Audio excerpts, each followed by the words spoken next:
What's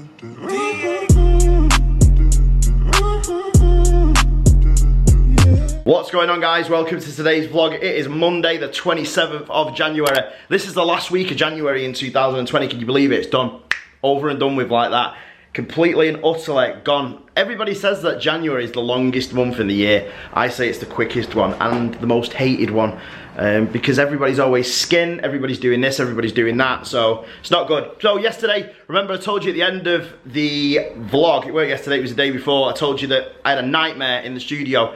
So I have a resin printer and it gets liquid resin, you put liquid resin in, and then it's got like a 4K LCD screen underneath that burns, it projects the image and then it hardens it with UV and cures it in the resin. So the resin vat picks it up like that, goes up and down, up and down, up and down, and it pulls the resin out, and then eventually you get what you want to print.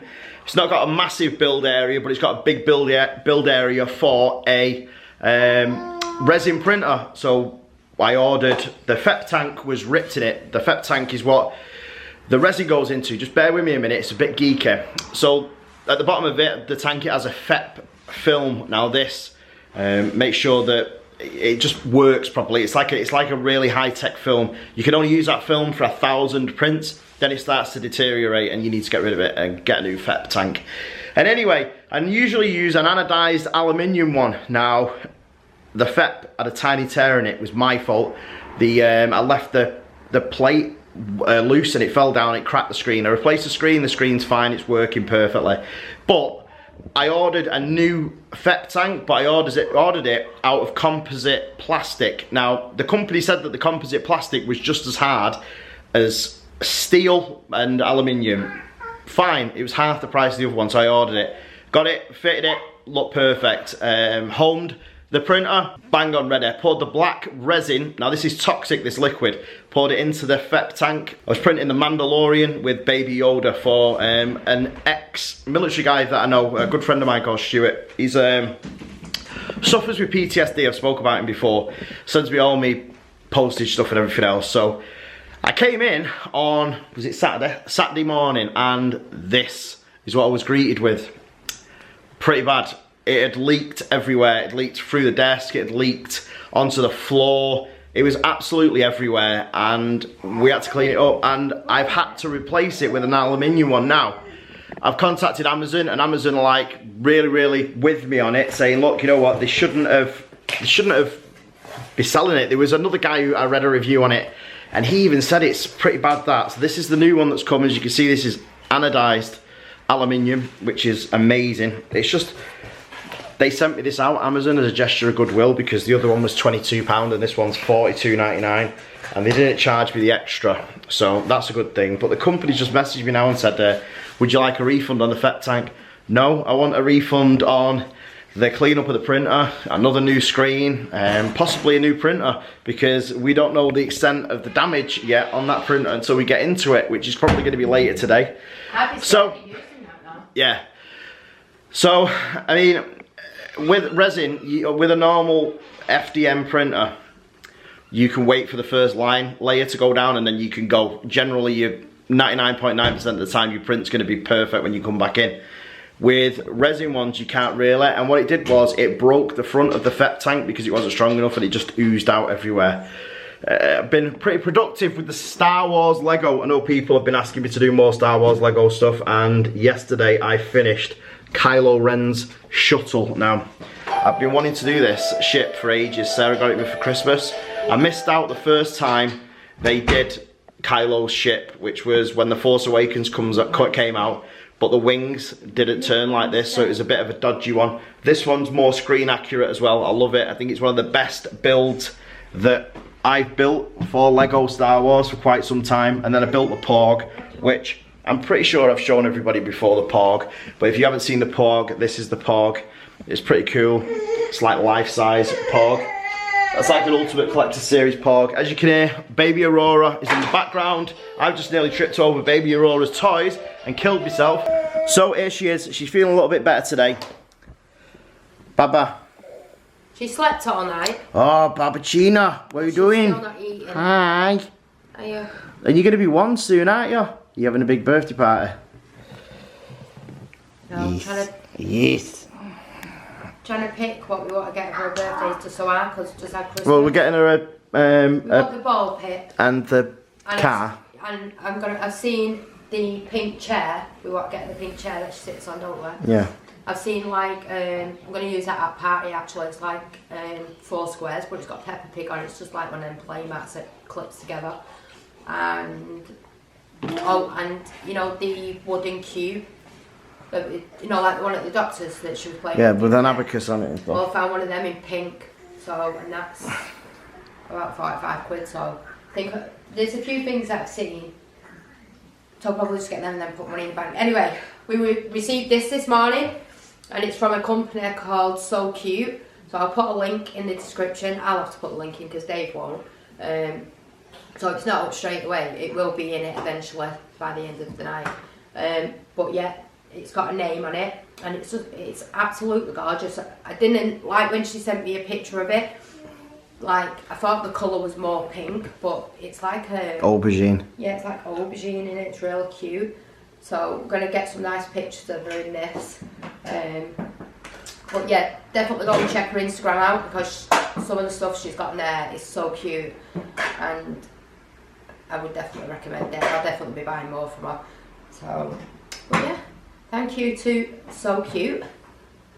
And we'll leave you a link. And then once I've got her in it, we'll show you what Aurora looks like when she's got it on. I just need to get a top to go underneath it, just so it looks cute. Like a frilly sleeve one or something. Yeah, I don't know what we're going to be doing for the rest of the day, but... So I'm going to get ready now. I'm going to go pick the kids up from school, and then I'm going to nip back over to the studio later on when Vanellope is asleep. So I'll show you the install of the FEP tank and how it works. That's probably going to be the duration of today's vlog, because we were out yesterday at Junkyard Golf. Then we came back. We're preparing now for Aurora's first birthday, and then obviously we've got the holiday to book later this week, and into next week. We're still looking, still eyeballing a few places where we want to go, but we will be going. Nothing's going to stop us. If anybody has noticed that we've deactivated Twitter, it's a simple reason. It's for no other reason than this. You can, in fact, I don't even want to say you can believe me or you don't believe me, because you know what, it's the truth. We don't use it. It's always there, but it just links in the videos. It doesn't get any activity on it at all. We've deactivated it. If you want to get hold of us, you can do on the main socials, which is Instagram, and you can also get us on Facebook without a hitch. Or you can email us through the YouTube channel. But either way, you know where we are, you know how to get hold of us, and I'm going to go and pick the kids up, and then we'll probably check in with you either before I go to the studio, while I'm at the studio, but you'll know. Okay guys, I thought that I would check in for a little while just while Aurora is asleep on the couch, because as you know, she's been really poorly with bronchiolitis and just a cold and a flu and just anything and everything basically. But today, well, last night she slept all night. Please accept my apologies, but I'm full of a cold and a flu. I just can't seem to get rid of this flu at all. I don't know what it is, so I think I've got a bit of a chest infection or a throat infection, so I really need to get to the doctors with it, because it's like one of them coughs where when you start coughing it's like you stop breathing to get the air out, so it's so annoying at the minute. Anyway, Aurora was a hell of a lot better yesterday. I don't know whether many of you have seen the post that I put on my Instagram of her breathing the night before, like she was drawing her ribs in. If I remember to give it Dave, I'll insert the clip of her breathing so you can just see. But obviously being a parent, I know that it still looked bad, and even though I was asking people, does it look right, it's just because it's hard to explain, because obviously I've had 10 kids and people say, well, you must know what you're doing. Well, no, not all the time, because although I've done it with other kids, they've always breathed differently. I've always looked for it like kind of here, so if it's drawing in like really deeply, then you know that they're struggling. Where she wasn't actually doing that, it was going in, but it wasn't like to a point where I was really concerned about it. But obviously breathing in and then like from her stomach and up, rather than just like breathing in and out, that was a bit of a worry. But I didn't want to like jump to any conclusions and start running to the hospital and like going on a panic tirade, you know, without like seeing what other people would say first. But I think it was just down to like the bronchiolitis. I think it was probably like the worst night of her just having it, because like yesterday she was poorly. We went to the I always forget what it's called. It's just yeah, I did. Anyway, we went to the golf place, and Junkyard Golf or something like that's called. We went there, and we were going to go to the Trafford Centre. As you know, many of you have seen, Dingham family came to see us last night, but we were going to go meet them at the Trafford Centre, but because Aurora was like really poorly, we just said, do you fancy coming to ours, because Aurora's like really poorly and I'd rather just get her home. So that's what we ended up doing. But I'm glad that I did, because when she came home, she kind of got a bit more lively, because she was back in her own house. And I think that going out in the fresh air, just for the length of time that we did, really did help her. Although they say try and keep her out the cold, but I think that's the problem, because since she's been born, if you think about it, the only place we've really been is to the studio, and every now and again we go on days out. But the majority of the time from her being born, she's been in the house. And I think the problem is that we're going out and she's picking something up straight away, because she's not used to actually going out and being in the fresh air. So that's why we've tried, like, even though she's poorly, not keeping her in constantly, because probably the worst thing to do, because you're just kind of keeping all the germs in one room, and then when she goes out, her body's thinking, oh my god, what's going on? So it probably did us, it was probably a good job that we went out yesterday. Just, you know, we was only out for a couple of hours. So, and then when we came back last night, she didn't go to bed till around 9 o'clock anyway, because obviously we were talking and stuff. But she went down and she slept all night. I mean, her chest was pretty bad when I took her to bed. But what I found is that when I was giving her inhaler, she was like really fighting it and like making herself go blue. So what I've started doing is waiting until she's asleep, because then I can put the mask over her face and she's breathing naturally with it.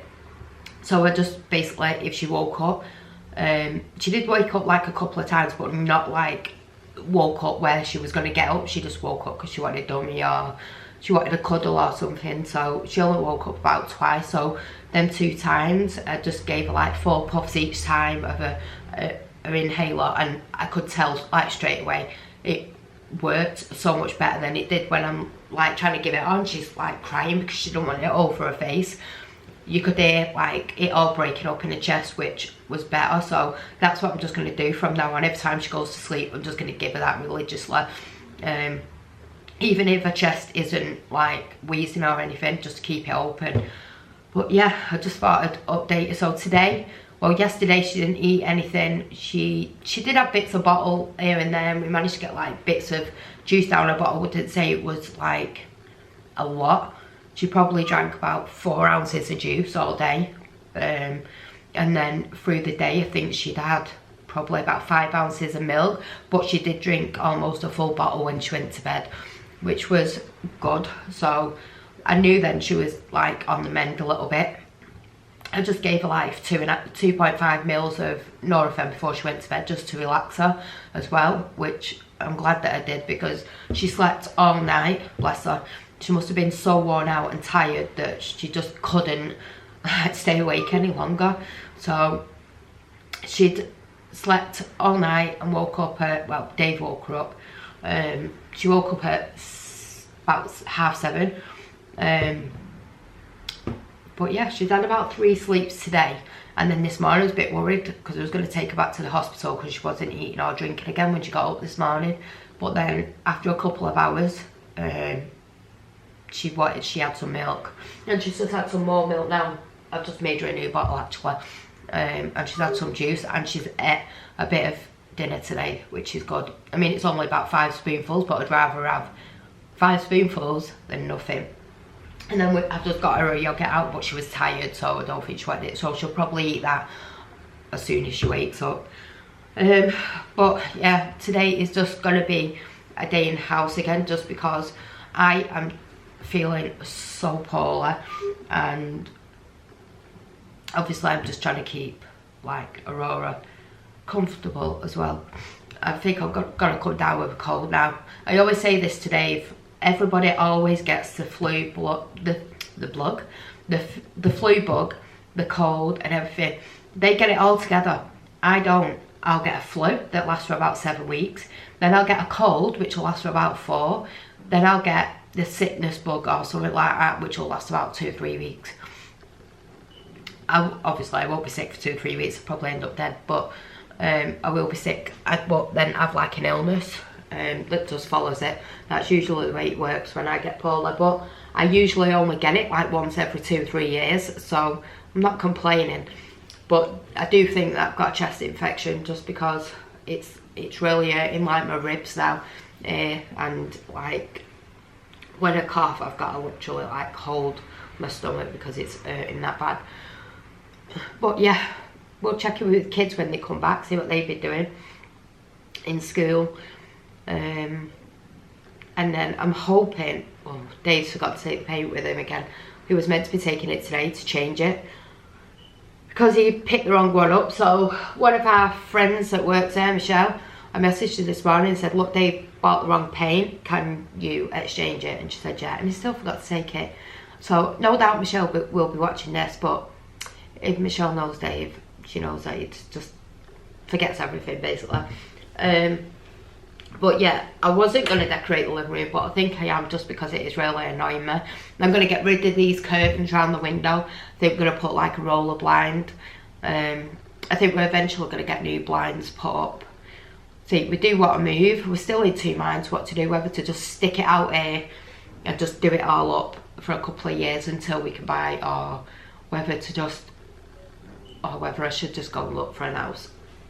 Even thinking of getting on like the council property, just because you get, after so many years, you get the right to buy, but it's getting a nice house in a nice area. And to be honest, most council estates are not really in the best areas anymore, or they're not surrounded by the best people, should I say.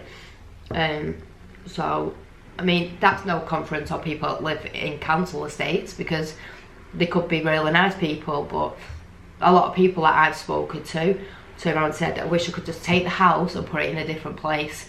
If I could pick the house up, because the house is so nice, which I actually said that about a house that we used to live in Middleton. The house was so big and so nice. I wish I could have just picked it up and brought it with us, because we just had so much space, and the kids just had loads of like room to put stuff and toys and everything. In here now, it's like the kids get bigger and we get more kids, and then we get less space. So, but yeah, we don't know. It'd be alright if we could put an extension on here, but you literally can't. And the other thing that why I hate being here, well, there's 2 reasons actually. One of them is because we live on a main road, so no matter how much you try and dust this house, you would literally have to pay cleaners to come out every single day, because the dust just piles up like everywhere. You would think that it's never been dusted. You could come in here, like say on a Monday morning, watch me polish the whole of the living room, and come in on a Tuesday morning and think, did you even do that? Because that's how bad it is off that like main road. And then the second reason is this window here that I'm sat in front of, which is like in the living room. That has got, I mean, and it's always locked anyway, but it's got the biggest drop, and I'm always having nightmares about it. And obviously you've seen like the steps that come out the back door, and one year Dave actually fell through that, so that's always playing on my mind, that if one of the kids stepped through that, they would literally fall through it and hit the deck. But yeah, they're like just a couple of reasons. And then the other one is like the company we've got the house with, who we rent it off, they're just like dragging the wheels now, doing repairs that need doing. We've got a bathroom that's almost rotting away, that needs like skirting boards changing, and I'm starting to think that they expect us to do it. But if it's not done in like the next couple of weeks, I'm definitely going to go to the environmental health. But we are going to them anyway about downstairs, because the floors have actually started falling through. In fact, where this couch is, the floor is actually ripped. I'll have to show you later on. The floor is actually ripped, and the floor has dropped in underneath, and this is meant to be cement under it. Like, how's that even happened? So this isn't like a normal wooden floor underneath, this is like cemented floor, because they're old houses. So I should imagine years ago when they were made, that's how they were made. But yeah, this corner, it's actually like gone in like that. So because I wanted to move the living room around, I was going to put like the couch here. I was going to put the 2-seat there, get the TV on that wall, but we can't now because the floor's ripped there. So we've basically got to leave the couch there to hide the hole. And I don't want to get new flooring just yet until I've decided what we're going to be doing, whether we're going to be moving. I don't want to spend a load of money on new flooring and then a couple of months later we decide we're going. But yeah, I better crack on and get some stuff done while Aurora's asleep. I'm going to go and just put the pots in the dishwasher and then come back in here. As you can see, I've put cushions on the floor for Aurora, but she can get off the couch now. So, but they're just there just in case she rolls over, and I've just gone in the kitchen for a minute. But she won't sleep anywhere else, so I've basically got to leave her on the couch. Hopefully she'll have like a good hour or so, which would be really good. But yeah, I'm going to love you and leave you, and I will see you guys probably in a couple of minutes. Later that same evening. Alright guys, I'm going to end today's vlog. The battery is flashing, the vlog is at the end. I think we did like 2 segments today. I think Sarah did something at the beginning, I did something in the... Sorry, I did something in the beginning, Sarah did something in the afternoon. We're feeling really good about these vlogs. I think we're going to get back into it properly. I mean, if you can see this crap, I don't even know what it is. It's breakfast, dinner or tea. That's a fact. It's one or t'other. So do not forget to smash the like button, subscribe if you're not already. Make sure you click the notification bell, does nothing. Make sure you leave us a comment if you can. And we will see you guys tomorrow before the battery dies, because we do this every single day.